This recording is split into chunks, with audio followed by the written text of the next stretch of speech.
Daniel Chong, Megan, says that he was at a friend's house celebrating April 20th, which is a day that marijuana users set aside to smoke pot. He says he stayed overnight. The next day, the DEA raided the house, took him and 8 others down to a local DEA office where there were 5 holding cells. He was questioned and then said told he was free to go. He was even offered a ride home by one of the agents, but instead he was placed into one of those holding cells for almost 5 days. As you said, no food, no water, no human contact. He says he screamed and pounded on the walls, no response. He could hear people coming and going, but nobody came to him. He says he was forced to drink his own urine and later ate this white powdery substance he found in the cell. Turned out to be methamphetamine. He finally decided to take his own life, took his glasses, busted them with his teeth, swallowed some of the glass, and tried to carve his arms. Here now is Daniel, followed by his attorney. Listen.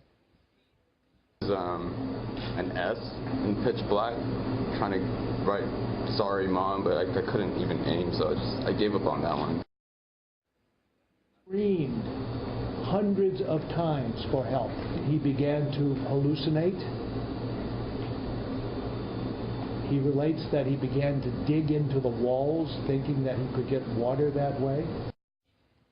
When agents finally discovered him, he was non-responsive. He spent 3 days in intensive care. His kidneys nearly failed. The DEA, they admit they lost him, and they're investigating it. Beyond that, we've called them. We've contacted them. They've said nothing about this at all. His attorney, you might imagine, Megan, they are going to file a lawsuit in federal court about this matter. Wait, do we know how this happened, how they forgot about him?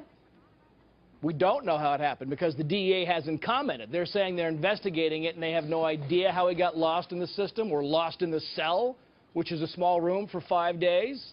That's what we're waiting for the DEA to comment on. So far, they've not explained any of this except to say, yes, we did lose him. Yes, we're investigating.